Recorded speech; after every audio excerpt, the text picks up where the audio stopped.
Who is Aughra, anyway? One of these things? Maybe she murders gelflings. Described as a keeper of secrets, wizened, 3.5 feet tall, ram or helix horned, maternal, etc. When we see her in the movie, The Dark Crystal, she is a 3-eyed, ornery, capricious, total sass machine. But she wasn't always so. In fact, she wasn't even always just a she.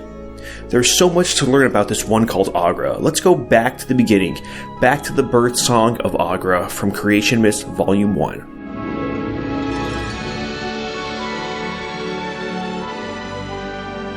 Well, howdy y'all, and welcome to the Dark Crystal Conjunction. We're back with another lore video, and we're going to pick up exactly where we left off at the origins of the planet that we see in the Dark Crystal, the planet Thra. There we find ourselves in another world, in another time, in the Age of Innocence, the first age of Thra, that is. Though the force of the crystal, the heart of Thra, hummed and reverberated and rang out life and balance and harmony through every living atom in Thra, as we saw last time, Thra itself was not content. We read, quote, "After a time, the world grew restless, for the stones had no tongue and longed to speak. The forest had no eyes and longed to see. Deep beneath the earth, in the womb of Thra, the crystal felt their longing,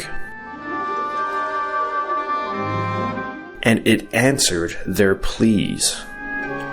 And a new life emerged, born from the stones and roots of the world.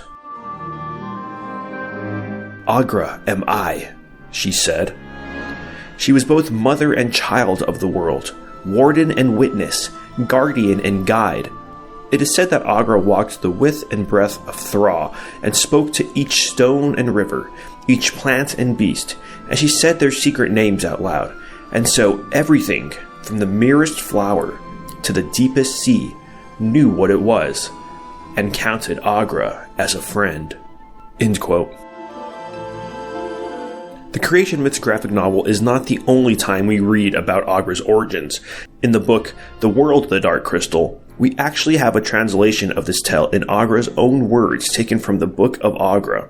Here is Aughra's origins in her own words. Quote, "Of the race of Aughra, I, Aughra, am alone, the first and last, born from the need for rocks and trees, for an eye to see the world. The wind blew, and the blind trees sang, and roots twisted in the dark rocks, and the roots sang, and the rocks cracked, and I was Aughra.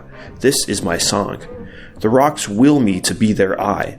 The roots willed me to be their eye. Blind rocks that felt the heartbeat of the world. Blind trees swaying in the breathing of the wind, made to view for them all the shapes of the world. Slowly, slowly, the roots split the rock, and I was free.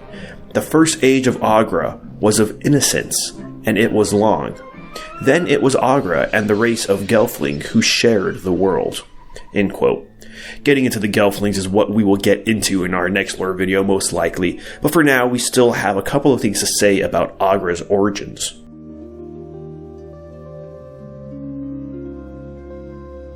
As you can see, learning about Aughra gives us insight into Thra and vice versa. This is because Aughra is really an emanation of Thra itself, so that it can get to know its creation even more. As we saw in our first lore video, when learning about the origins of Thra, Thra is a world that is alive, and that is personified in Aughra. She is the embodiment of Thra, similar to a nature god of other mythologies. She is, in the Song of the Dark Crystal, even called Mother Aughra, and it wouldn't be a stretch to call her Mother Thra. The question does arise though, well, is Aughra male or female? The answer seems to have been both, but now it is just female. Rather than try to explain the intricacies of this otherly world, let me just read you a small quote from the movie's novelization. This takes place when Jen first meets Aughra on High Hill before they enter her observatory. It reads, quote, "Since the long ago day when he," that is Jen, "had lost his mother, he had never met a female of any species that could talk to him, and he was not entirely confident he knew the difference between the genders." End quote. Eventually, Jen and Aughra are eating together, and Jen just straight up asks Aughra, quote, "Excuse me," Jen said, "but would you tell me something? Are you female?" Aughra laughed out loud. It was not an attractive thing to see, with her black teeth and squat body, but it cheered Jen up. Female? She chuckled. Yes, bit that last is female. Bit gone rotten is male. Too busy, ho. End quote. I just love quotes from Aughra in the novelization. I always love all Aughra quotes, but you get more of Aughra in the novelization, so that may be one of the reasons I love the novelization so. Anyways, we don't have any more info on that issue, but apparently that male part of her rotted away rather quickly, I would guess. Well, now you know more about Aughra, particularly her origins. Aughra, you're alive! No time! No time! There is still much to be learned about her, but we'll have to pick that up in another lore video. Please leave any further questions you have, or just let me know if I left anything out. Or just feel free to nerd out with me in general on all things the Dark Crystal. As you saw from our last video, I can definitely do that. So, with that, we come to an end. End of Aughra! Just the end of this video. Are you afraid of me? Think I'm going to eat you? As the stones of Thra had no tongue to speak, the forest too had no eyes to see.